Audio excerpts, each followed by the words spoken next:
Ethan stood in the dim hallway, clutching the hospital papers that confirmed his mother's cancer had advanced to stage 3. He knew bringing her home was the only humane choice. But the moment he told Amanda, her face twisted with fury instead of concern. She didn't ask what the doctors said, didn't ask how his mother was feeling. She only cared about how this would disrupt her life. Then came the ultimatum, cold, sharp, and heartless. Either your mother deals with this alone, or we're done. Ethan felt something inside him crack, a realization that he had been blind for years. When Amanda mentioned the inheritance as if it were her right, the illusion of their marriage finally collapsed. That night, with Mia asleep in his arms, he walked out of the house he once called home. And just like that, the truth about Amanda began to unravel. Ethan never intended to reveal the truth about his mother's finances that early, but the pressure from Amanda had become unbearable. She kept calling him nonstop, leaving frantic voicemails that swung wildly between begging and threatening. By the time he finally agreed to meet her at a quiet cafe, he could already sense the storm brewing behind her forced smile. Amanda opened the conversation with the same line she had repeated for days. "We can fix this, Ethan. Just come home." But beneath her soft tone, her eyes darted nervously, calculating, desperate for control. Ethan stayed silent. He knew she didn't care about the family breaking apart. She cared about losing something else entirely. When Amanda finally broke and asked, "What happens to me financially if your mother dies at your place?" Ethan felt the weight of the truth settling heavily on his shoulders. He inhaled slowly before telling her that his mother, Linda Parker, had been far more successful than she ever let on. Her books brought in steady royalties, her investments were well managed, and the estate she planned to leave him totaled nearly $2.8 million. For a moment, Amanda froze. The sound of clinking mugs and quiet chatter faded into a dull hum as she stared at him, processing what he had just said. Then, almost instantly, her chest rose sharply as if she had been punched. She leaned forward, whispering fiercely, "You knew this. You hid this from me." Ethan corrected her gently, explaining that he found out only recently, after discussing long-term care with Linda's attorney. But Amanda wasn't listening anymore. Her pupils widened. Her breathing quickened. Every bit of rage she had been holding back erupted at once. "How could you walk away when everything we worked for is right there?" she hissed. Ethan felt a mixture of sadness and disbelief wash over him. Their marriage, he now realized, meant something entirely different to Amanda. She wasn't grieving the collapse of their family. She was grieving the collapse of her expected payday. Amanda's voice cracked as she shifted tactics, tears suddenly streaming down her face. She clutched Ethan's hand, her tone dripping with practiced fragility. "We can start over. I can take care of her. I'll change, just don't shut me out." Ethan gently pulled his hand away. He had seen this performance too many times. Within seconds, the tears dried, replaced by anger sharp enough to cut. "You owe me," she said. "I stayed with you through everything, and you're really going to let me walk away with nothing?" The entitlement in her voice struck him harder than any scream. People at nearby tables glanced over, sensing tension, but Amanda didn't care. She leaned back, jaw clenched, and delivered the threat she had been circling around since the moment they sat down. "If you don't return home and fix this, I'm going to make your life hell, and I'll make sure you regret choosing her over me." Ethan rose from his seat without a word.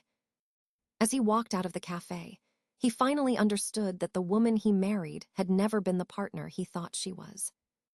Her panic wasn't about losing him. It was about losing access to wealth she had already mentally claimed as her own. And from that moment on, the fragile facade Amanda had built around her life began to crumble into dust. Mia had been quiet for days, watching the tension between her parents unfold like a storm she couldn't escape. Ethan tried to shield her from it, but children always notice more than adults realize. One evening, while Ethan was preparing dinner in his mother's kitchen, Mia stood beside him with her hands clasped tightly in front of her. She hesitated, then whispered, "Dad, there's something I need to tell you." Ethan knelt down, sensing the fear in her voice. Mia struggled for a moment before her words finally came out. "Mom has been seeing someone, a man from her spin class. His name is Chase." Ethan felt the floor tilt beneath him. He had suspected emotional distance, coldness, even manipulation, but infidelity made everything painfully clear. Mia continued, saying she had seen them together in the parking lot, kissing in the car, and that Amanda told her it was their secret. Hearing that, a wave of anger and protectiveness surged through Ethan, not because Amanda had cheated, but because she had involved their daughter in her lies. He thanked Mia for her honesty and hugged her tightly, trying to hide the turmoil twisting in his chest. But Amanda's unraveling didn't stop there. When she learned that Ethan had temporarily moved into Linda's home, she spiraled out of control. She showed up at the cancer treatment center unannounced, slamming the reception desk and demanding to see Ethan, claiming he was kidnapping her child. Staff members tried calming her, but Amanda stormed through the waiting room shouting accusations that made no sense. Patients stared. Nurses exchanged uneasy glances. The chaos grew so intense that security was forced to escort her out. But the humiliation only fueled Amanda's rage. At 2 a.m, she drove to Linda's house, pounding on the door and screaming for Ethan to give back her family. Linda, frail and exhausted from treatment, struggled to remain calm while Ethan called the police. Officers arrived and ordered Amanda to leave immediately, warning her that she would be arrested if she returned. Instead of calming down, Amanda took her anger online the next day. But before her own narrative could gain traction, the gym community where Chase taught spin classes exploded with gossip. Screenshots of flirty messages surfaced. Pictures of Amanda and Chase outside the gym circulated in group chats. Members recounted seeing them leave together after night classes, sometimes clinging to each other in the parking lot. Someone even leaked a video of Amanda and Chase arguing loudly near the lockers, confirming what everyone already suspected. Within hours, the story spread across the local fitness groups. Amanda became a walking cautionary tale, the married woman who went wild for her spin instructor. Her reputation collapsed overnight. Chase, overwhelmed by the backlash, deleted his social media and distanced himself from her immediately. And as her world crumbled, Ethan realized that this was only the beginning. Amanda wasn't just losing her marriage. She was losing control, losing her public image, and losing the life she had carefully crafted. And people like Amanda, when cornered, didn't break quietly. The mediation room was supposed to be neutral ground, a place where cooler heads could prevail. But the moment Amanda walked in, Ethan knew that hope was unrealistic. She arrived in oversized sunglasses, a dramatic scarf, and the kind of entrance that made everyone stop talking. Trailing behind her was Brandon, a new boyfriend she had picked up barely a week after the gym scandal erupted. He looked uncomfortable, out of place, but Amanda clung to his arm as if he were proof that she was moving on. Ethan sat with his attorney, quietly waiting, but Amanda wasted no time launching into demands. She insisted she deserved a share of Linda's estate, even though Linda was still alive. She asked for alimony large enough to maintain the life she was promised. She even demanded Ethan pay off her car loan, credit card debt, and gym membership. Her attorney shifted awkwardly, clearly realizing how unhinged the request sounded. Ethan stayed silent, letting his lawyer respond, but Amanda wasn't interested in legal explanations. Instead, she pulled a dramatic card from her purse, a fake positive pregnancy test. She placed it on the table like it was evidence in a crime scene. "I'm pregnant with Brandon's baby," she announced. "I need financial stability." Brandon nearly choked on his own breath. He looked at Amanda like he was hearing this for the first time, because he was.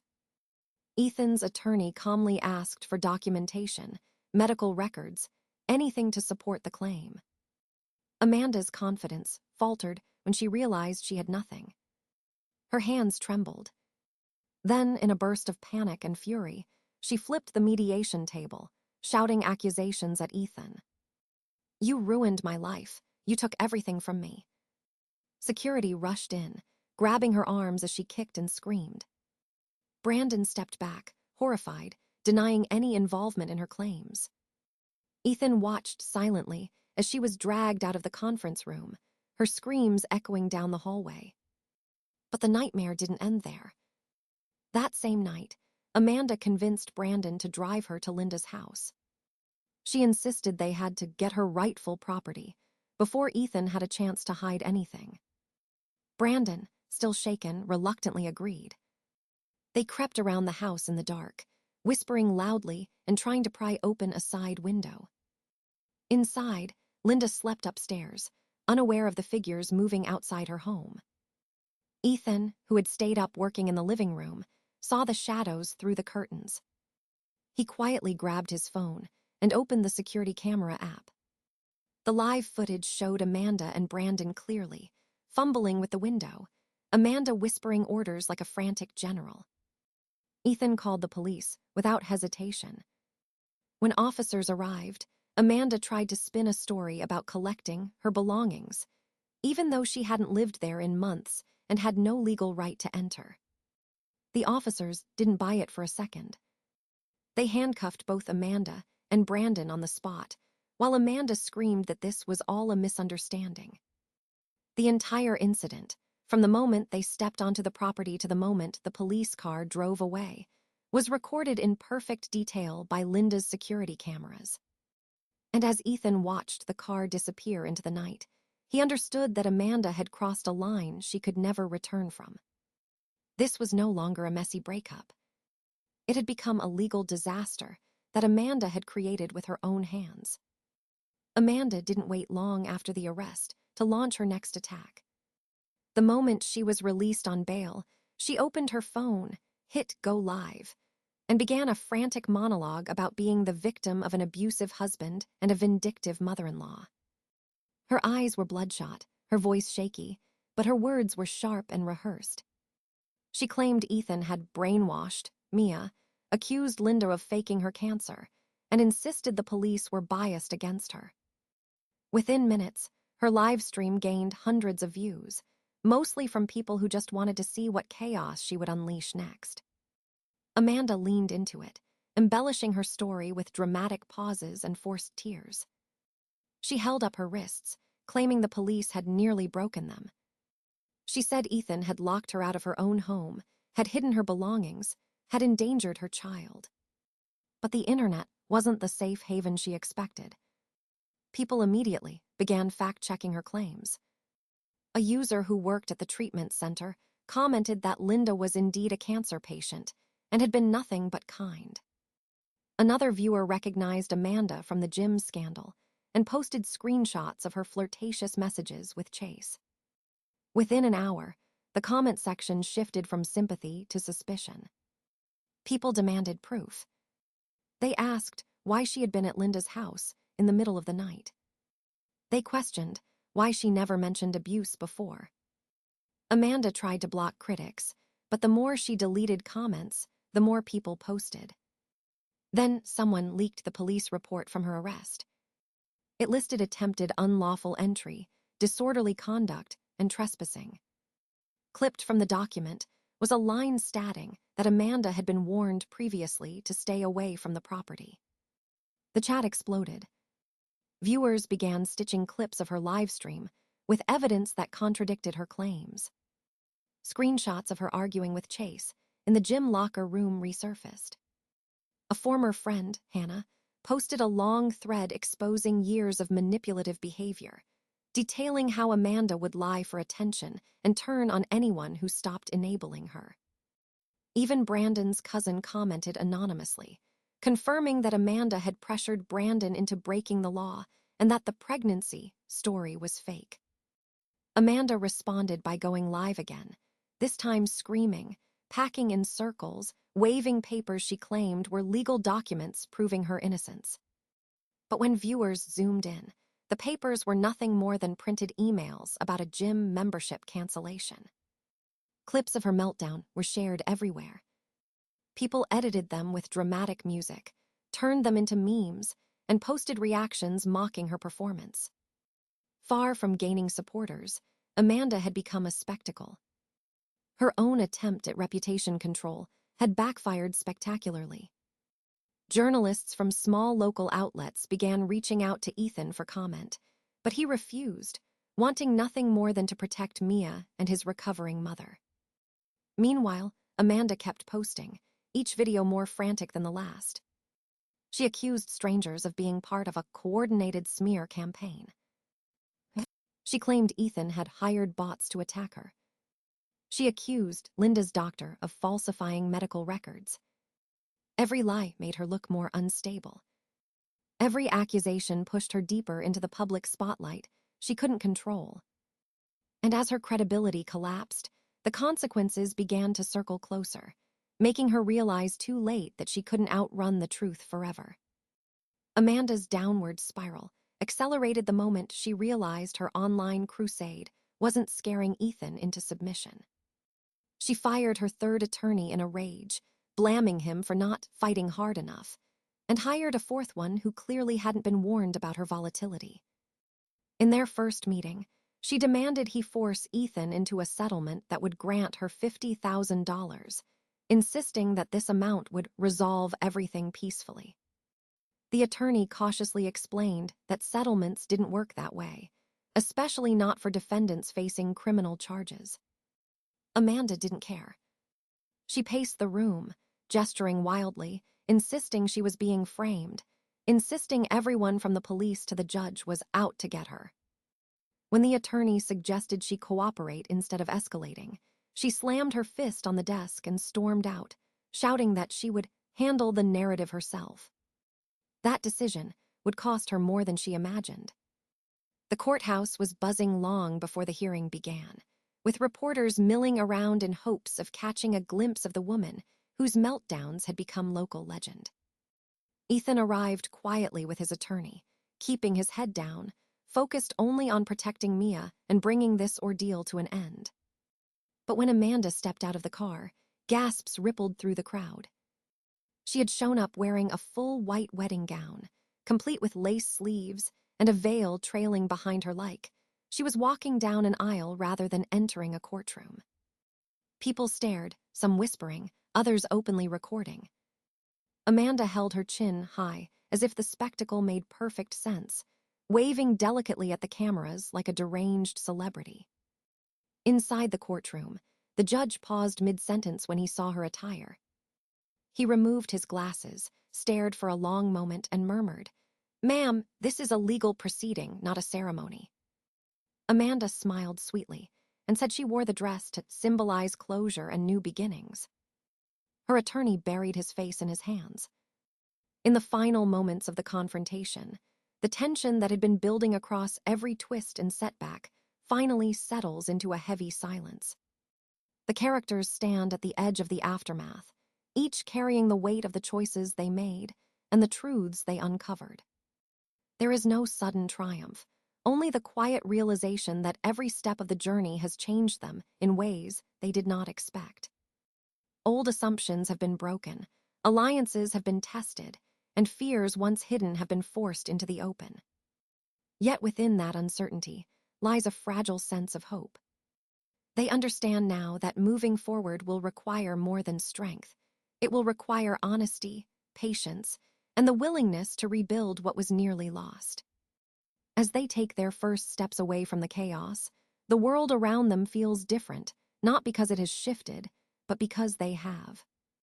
They know the challenges ahead will not disappear, but for the first time, they face them with clearer minds and steadier hearts.